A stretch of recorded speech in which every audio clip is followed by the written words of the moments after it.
Welcome to Get Better Basketball Live. I'm Coach DeMarco, and in today's episode, I'm going to give you a complete breakdown of how you can adjust your diamond press or the 1-2-1-1 press against a 1-4 press breaker. This episode of Get Better Basketball Live stems from an earlier video I did on how Virginia attacked the diamond press using a 1-4 press breaker.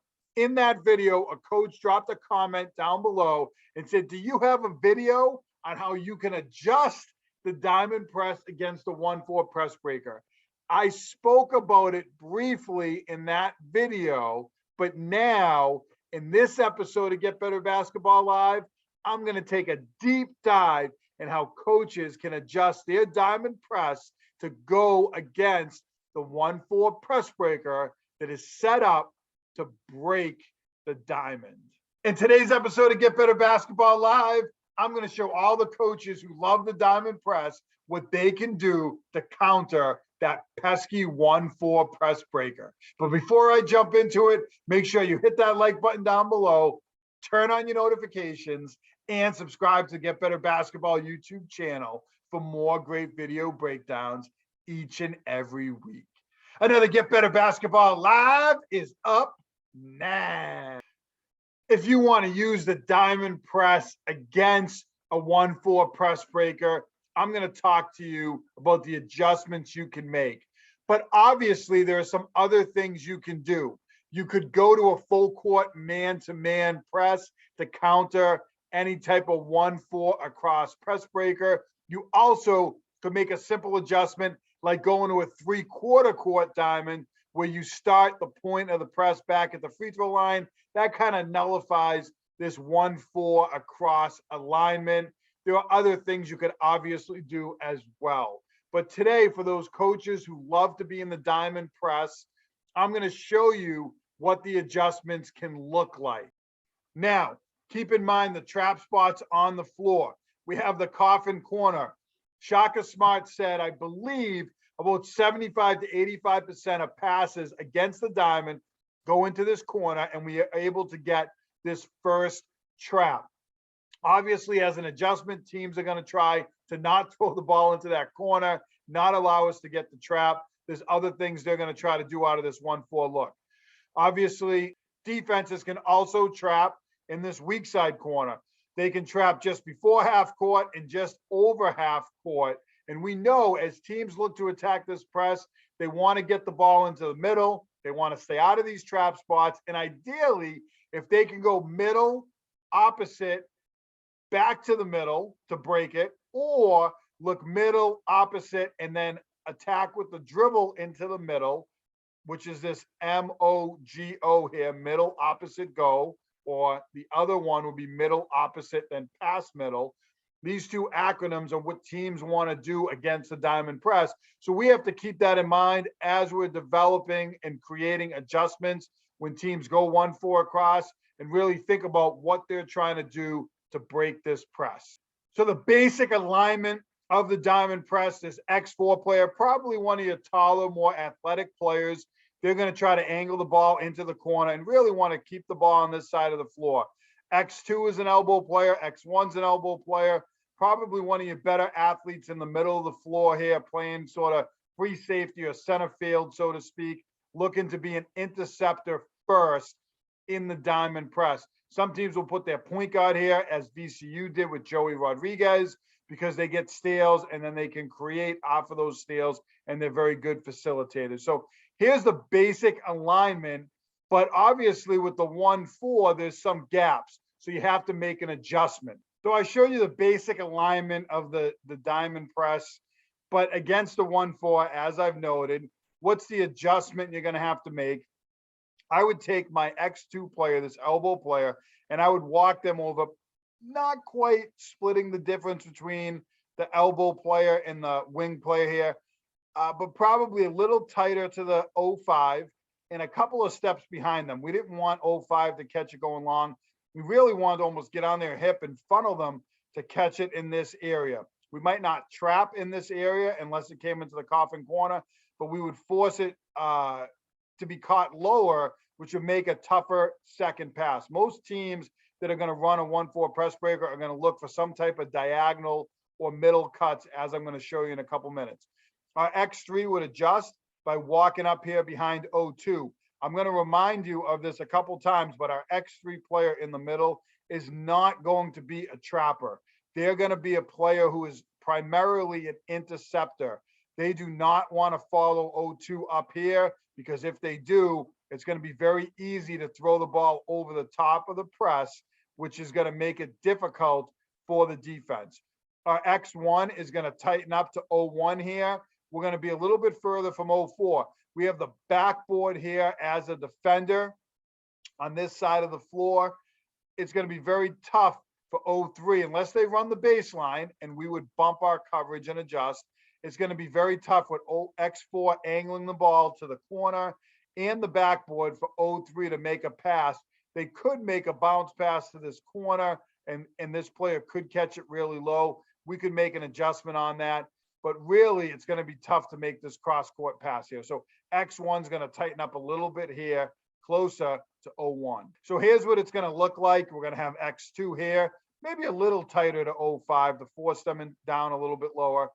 X1 bumping over and X3 coming up here.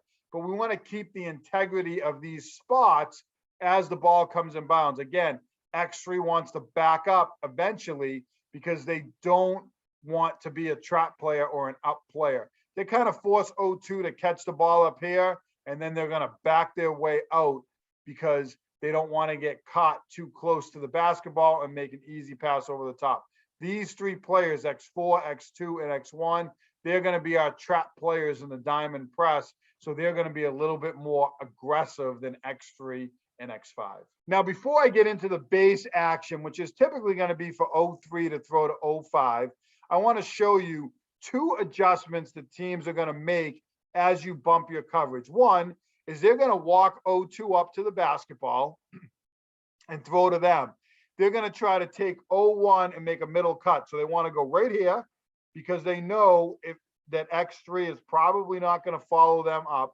If X3 starts to follow this offensive player too far, then they're going to destroy the press by going over the top of it. So if you run the press properly, X3 is going to take a couple steps up, O2 is going to catch, and what they're going to try to do is hit this diagonal. X1 has to know to jump that pass, and X3 backs out. We should have this quick O2 to O1 pass covered and really force this player to either put the ball on the floor or throw back to the inbounder or reverse the basketball. We should not give up this middle cut. I talked about that in the beginning. If you know what the offense wants to do, which is go middle, and then O4 would cut up the sideline, they would go opposite, and then attack middle or pass back middle. We want to take that away. So these players have to be taught to take away these diagonal middle cuts. When I ran this press breaker, I wanted us to hit the middle pass because I knew we could dissect the press. On the flip side, when I run the diamond press, I do not want to allow this to happen. So if defenses try to take away this pass to O5, they're going to probably go to O2 here, but we can have that covered with the adjustment that we've made. So if we do a good job taking away O1 in the middle, O2 is probably going to reverse the basketball. We would rather that reversal or a pass back. If they get it to O1 in the middle, they're dissecting the middle of our press. So you notice we have three players here around O1. We want them to reverse it, and then O4 to dribble up the sideline. And we're going to have X1 and X4 sprint to a trap. And we should be in really good shape with X2 rotating middle and X3 rotating back middle. So, the more passes that they make backwards or laterally, it benefits us. The 10-second clock's going to be going. They're going to work down the shot clock. If you're not a state that plays with the shot clock, they're still working the 10-second clock in the backcourt, and you're forcing them to make extra passes. Every pass they make is a potential for a turnover, a mistake to happen, a travel. So we really want to force them to work hard. We don't want them to throw up in middle. Let them throw sideways. Let them throw backwards.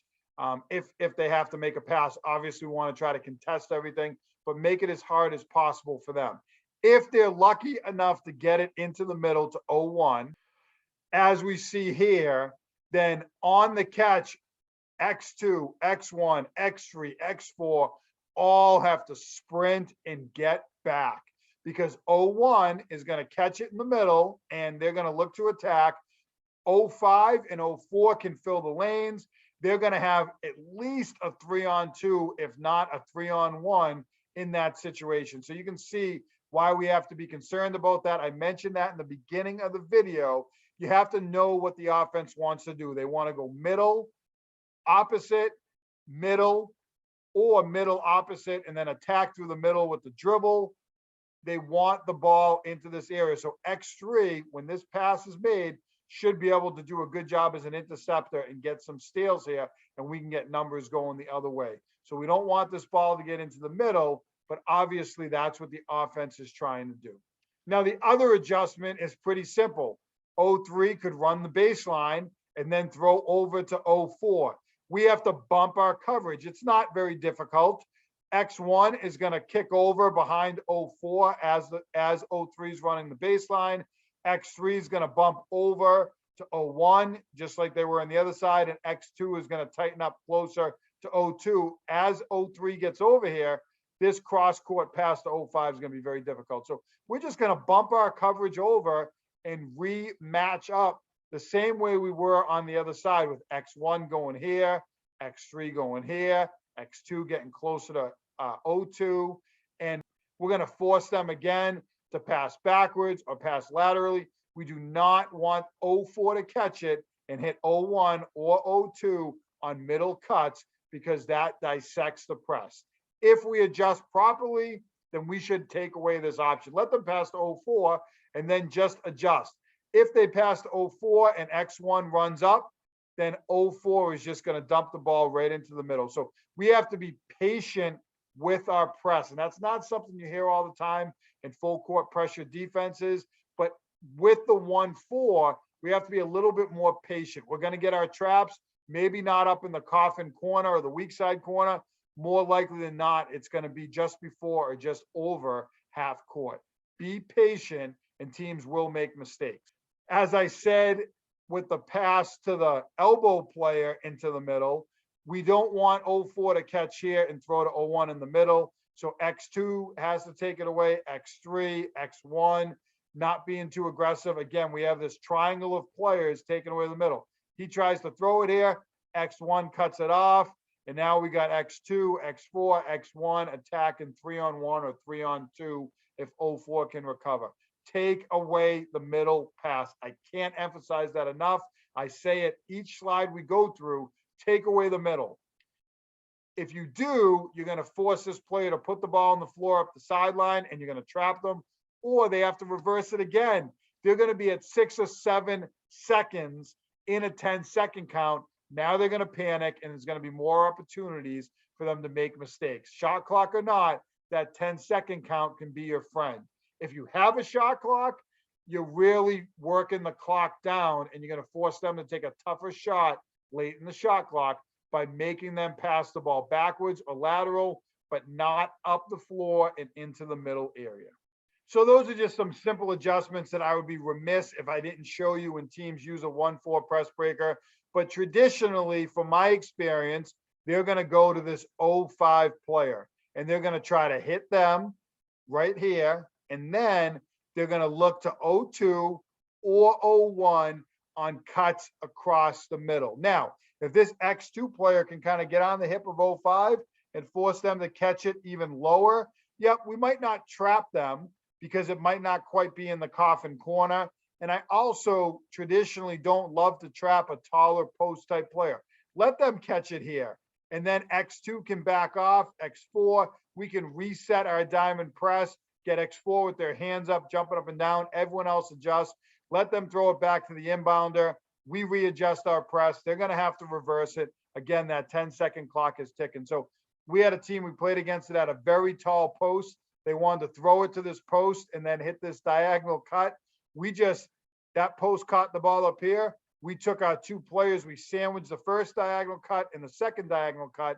So they had to reverse it. We knew this player was not going to put the ball on the floor. So we didn't want to trap them. And we definitely didn't want to trap them in a diamond press out in the open floor here, put 2 players here. It was going to make it easy for them to hit someone over the top. So that's just a little thing for you to consider as a coach. When this player catches, you're probably not going to want to trap them in this area. And if they're a taller player catching here, even if it's lower, I probably would not trap them because I would want them to pass the ball. Putting 2 players to a pass first player who's going to be a little bit taller and be able to get the ball over the top of your press is probably not the best idea. It's something that we faced, and we would not trap that player. Once that ball comes into 05, X2 again can get in the passing lane, get their hands up. X3 is going to jump this middle cut. They're a step or 2 behind.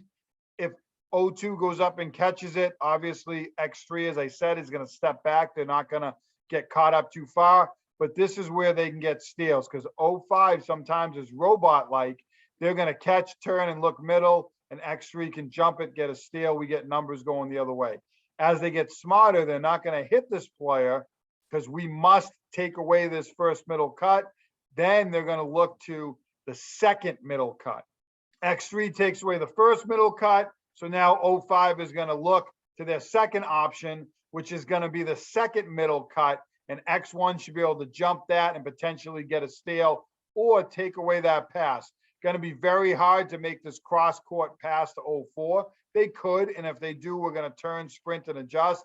More likely than not, as our X4 works back into the middle, is going to be a reversal to 03 and then a pass or reversal over to 04, which is what we saw in the earlier scenario. And hopefully we can take away the middle, force 04 up the sideline, and then turn and run and trap them. So the second middle cut is often the one that is made for teams that run this press breaker, because the first player clears and the defense allows that second cut.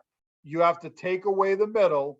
Don't let them dissect the press through the middle. Force them to throw it backwards or sideways like you would against any other press breaker.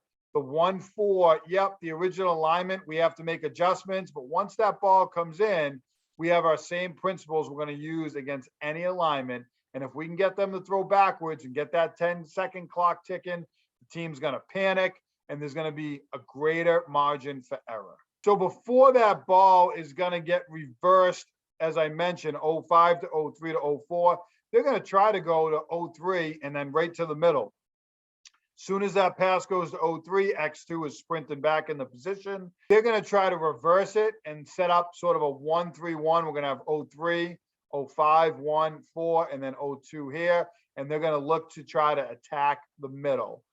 If we make our adjustments and pinch in there, we should force this reversal over to 04. And when 04 catches, if X2 has properly rotated back and we have patience against the reversal, X4 is going to close in. X1 is going to do what I would call stunting at 04. They're going to jab at them like they're coming, jab at them like they're coming. If they pick up their dribble when they're jabbing, they can continue and get into that trap. But ideally, we want them to panic. They can't hit this player. The 10-second clock's ticking, 7 seconds, 8 seconds. Now they're going to sprint and dribble up the sideline. X1 and X4 are going to sprint and they're going to trap. We want to try to bait this player into the trap spot. So not only are you getting a look at how to adjust against the 1-4 press breaker, but also how to adjust as teams are patient against the diamond and reverse the ball. Don't be too aggressive. I see too many teams. 03 goes to 04 and X1 just runs at them. And what happens? This player cuts across the middle before X3 can get there. They hit them, they turn, they attack the press. They might have numbers, they might not, but they break it into the middle and they stay out of the trap spots. Stunt. If he gets nervous or she gets nervous, they might throw to 01 and you might stunt and recover and get a steal. Or they're going to panic and put the ball on the floor and you're going to trap them. So yeah, you want to be aggressive in any press, but part of that aggressiveness is baiting the opponent to get into the trap spot. Stunting is being aggressive, keeping that player on their toes, not letting them know when you're coming or when you're going. And then eventually they put the ball on the floor and you sprint into the trap. If we're patient and we don't allow the ball to go into the middle, X2, X3 have it front and back. We have another one of these little triangles. X4 is closing in, X1's closing in. As I mentioned in the previous slide, you have an opportunity to force this player to put it on the floor. If they reverse back to 0-3 and then they're going to go all the way back to 0-5, again, you're probably going to be very close to a 10-second count. More likely than not, when the pass isn't there, they're going to put the ball on the floor, and we're going to try to take away that middle and force the ball to that sideline. When the ball gets forced to the sideline and this player dribbles, X4 and X1 are going to sprint and they're going to trap. Very important, because they might dribble for 2 dribbles and then try to hit this player. X2 has to sprint, X3 has to sprint and front back this player and not let this pass get to them. Sometimes 0-4 will leave their feet to try to make this pass. Once they leave their feet, if we cover, they're going to land and travel, or they're going to make a tough lob pass or pass, and we're going to get a steal. As that player gets to the trap spot, X4 and X1 have them trapped. Yep, they could throw backwards. Again, the 10-second clock is ticking. They're probably going to look to throw to this player 0-1. If they try to go to 0-2, it's a longer pass. A great drill that I'm going to share in the description down below and also in the link above is a circle trap drill. Circle trap teaches players how to be an interceptor and how to force the obvious pass. If X1 and X4 can have this 0-4, turn their shoulders to the back court and throw them back to 0-3, X2 can cheat and get there and have an interceptor and have a potential at intercepting the ball. X3 is going to tighten up a little bit to 0-1. If 0-4 turns this way and they're looking up the floor, X2 is going to cheat closer to 0-1, X3 is going to cheat closer to 0-2, and they know that they're probably going to try to throw the ball this way. So as these 2 defenders force this player to make an obvious pass, turn their shoulders this way, our interceptors also can make that adjustment. Circle trap is a great drill to teach this. And I want to take you back to show you one other drill that I'd love to teach if the ball does go into the middle. I'm also going to put a link to the description for one other drill, and that's called triangle fast break. If this pass does go to 0-1 in the middle, X2 and X4 should be sprinting to back tap. This is exactly what the triangle fast break teaches.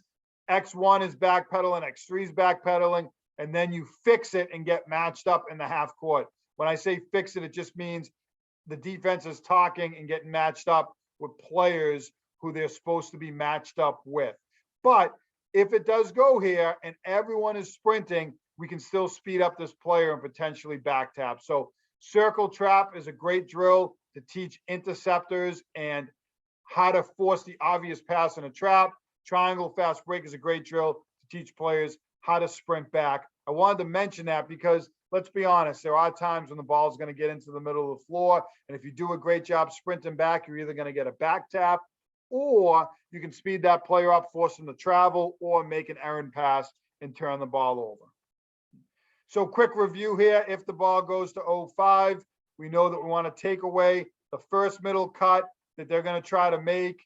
And if they do reverse the ball, we would prefer that. Let them throw it backwards. We want to take away the second middle cut with our X1. If we take away both of those middle cuts, they're going to have to reverse the ball. Or, I mean, they could put the ball on the floor and we could get a trap at half court. Really depends on their personnel and who they put in that spot. It could be a guard in that spot, but typically my experience is it's usually a bigger player if teams are trying to run a press break like the one I'm showing you today. If they reverse the ball, they try to go middle, we have to take that pass away. If they do throw it there, we're going to turn and sprint back like the triangle fast break that I put in the description down below. If they reverse it, we want to try to be patient and force 0-4 to put the ball on the ground. Don't let them pass to the middle, because if they do, they're dissecting the press. We have our triangle, 3 players around this player. We're really taking away this middle pass because we know that's what they want to do. If they put the ball on the floor, X4, X1 are sprinting the trap, and our other players have to sprint into their interceptor spots, X2 and X3, trying to get ready to be an interceptor. A lot of times, if they turn the player this way, they're going to try to hit 0-1. X2 can get a steal. X3 gets tighter here. They turn this way, the ball's probably going to go to 0-3 or 0-1, X2 is going to get tighter here, X3 is going to get tighter here. So that's typically the alignment. You're going to see 3 offensive players, and we're going to have our 2 interceptors splitting them. As I mentioned, circle trap is a great drill you can do. A really basic adjustment in the alignment is going to help you to run the diamond press against a 4 across press breaker. And then I showed you the other adjustments once the ball comes in bounds that you can make with your team, including how to play against the reversal. So not only you see the 1-4, but also how to adjust against the reversal. As we see in this video, there's always a counter to every press. But as the offense makes an adjustment, so too can the defense. By adjusting to the 1-4 press breaker, the defense can force the offense to pass the ball backwards and use time in the 10-second count and also in the shot clock, and also reverse the ball multiple times, which is also taking up that time. The more passes they make, the more they have to rush in the backcourt, the greater the chances that they're going to make a mistake. If you like this video, then make sure you hit that like button down below, turn on your notifications, and subscribe to the Get Better Basketball YouTube channel. Drop me a comment down below, like the one in one of my previous videos that led to the creation of how teams can adjust the diamond press against a 1-4 press breaker. I love hearing from the Get Better Basketball community, and I love creating videos based on what you need and what you want to see. As always, get better every day.